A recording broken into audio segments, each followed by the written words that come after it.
Have you ever thought about who the most powerful dark wizard in the Harry Potter universe really is? What if Voldemort isn't the ultimate villain we've all believed him to be? In today's video, you'll find out why Gellert Grindelwald might actually be the greatest dark wizard of all time, and why Voldemort pales in comparison. For years, I was convinced that Voldemort was the most terrifying, unstoppable, and dangerous wizard in the wizarding world. He seemed invincible, striking fear into the hearts of everyone. His presence alone sent shivers down spines. I even declared him the greatest dark wizard in one of my previous articles, but then something changed. A comment made me question everything. Someone suggested that Grindelwald, not Voldemort, deserved that title. At first, I dismissed it, but the more I read about Grindelwald, the more I compared his history to Voldemort's, the more I began to doubt my original stance. And now I've come to a shocking realization. Grindelwald wasn't just as powerful as Voldemort. He was stronger, smarter, far more dangerous, and I'm about to prove it. Before we dive in, just a quick disclaimer. This is my personal opinion. If you disagree, feel free to debate in the comments. Now, let's get started. Voldemort was fueled by hatred toward his father, his mother, his teachers, muggles, muggleborns, and basically anyone who wasn't bowing to him. His fear of death defined his entire existence. That fear led him to create Horcruxes, desperately trying to cheat fate. His followers weren't loyal out of admiration, they served him out of terror. Even his closest allies, like the Malfoys and Peter Pettigrew, feared him more than they respected him. At his core, Voldemort was a frightened, bitter child lashing out at the world. Grindelwald, he was different. He had vision. He wasn't just seeking power. He wanted to reshape the world. He believed in his own superiority and sought the Deathly Hallows to cement his dominance. Unlike Voldemort, he didn't force followers into submission. People followed him because they were captivated by his charisma, his ideals. He even managed to sway young Dumbledore, something Voldemort could never dream of. And unlike Voldemort, Grindelwald had regrets. In the end, he faced his own failures, acknowledged his crimes. That alone makes him a far more complex and compelling figure. Now let's talk about their impact. Voldemort started 2 wars. His reign of terror was brutal, but it was limited. He never dared to expand beyond Britain. Despite all his power, he remained a local villain. Grindelwald? He ignited a war that spread across Europe and even reached America. He wasn't just a threat to the UK, he was a global nightmare. His followers weren't just terrorizing wizards in one country. They were shaking the foundations of the entire wizarding world. His goal? The creation of a magical empire, a vision far grander than Voldemort's personal vendettas. He even built his own prison, Nurmengard, a fortress meant to hold his enemies. Ironic, considering it became his own final resting place. Now let's compare their magical abilities. Voldemort was undeniably skilled. He excelled in the dark arts from a young age, mastered Horcruxes, and even learned to fly without a broom. He was a formidable duelist, taking on some of the best wizards of his time. His battle with Dumbledore at the Ministry was intense, though it's worth noting that Dumbledore was already weakened at that point. Grindelwald, however, was a true prodigy. From his youth, he displayed extraordinary magical talent, quickly becoming one of Durmstrang's top students. His combat skills were unmatched. He defeated Aberforth Dumbledore, overpowered American auras, and mastered wandless magic. He fought entire squads of wizards and won. And let's not forget his duel with Dumbledore. Many call it the greatest wizarding battle in history.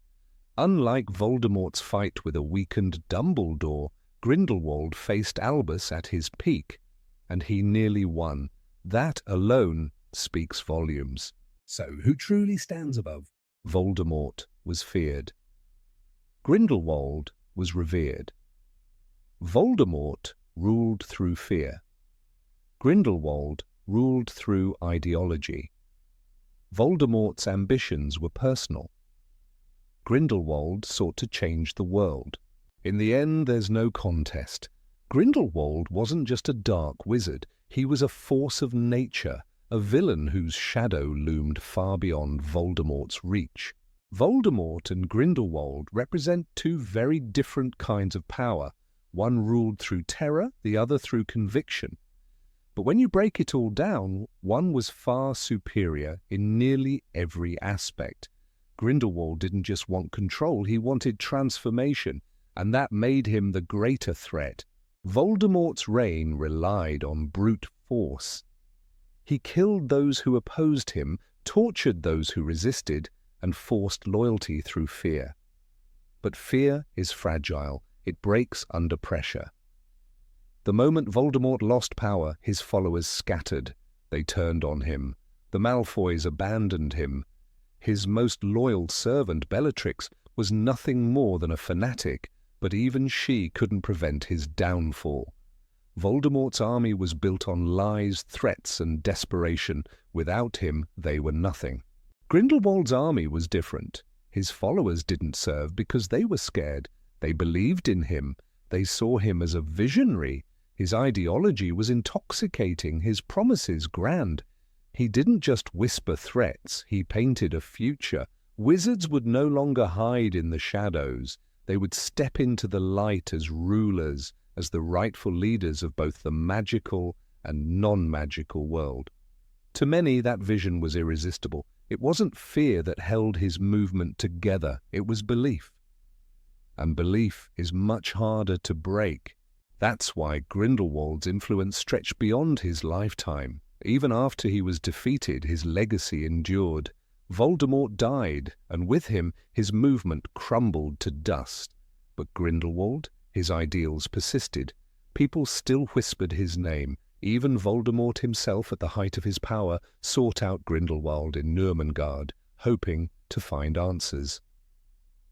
That alone says everything. The so-called Dark Lord, feared by all, still had questions only Grindelwald could answer. And let's not forget their weapons. Voldemort relied on Horcruxes, a crude, desperate trick to avoid death. But Horcruxes don't make you stronger, they make you weaker. Each one cost him a piece of his soul. Each one fractured him further. By the time of his final battle, he was a hollow shell, barely holding himself together. He could not comprehend love, loyalty, or sacrifice because he had destroyed everything human in himself. Grindelwald, on the other hand, didn't need Horcruxes. He didn't fear death the way Voldemort did. He sought power through knowledge, not desperation. His pursuit of the Deathly Hallows wasn't about immortality, it was about dominance. He believed the Hallows would make him truly invincible, a ruler unlike any other, and for a time they did.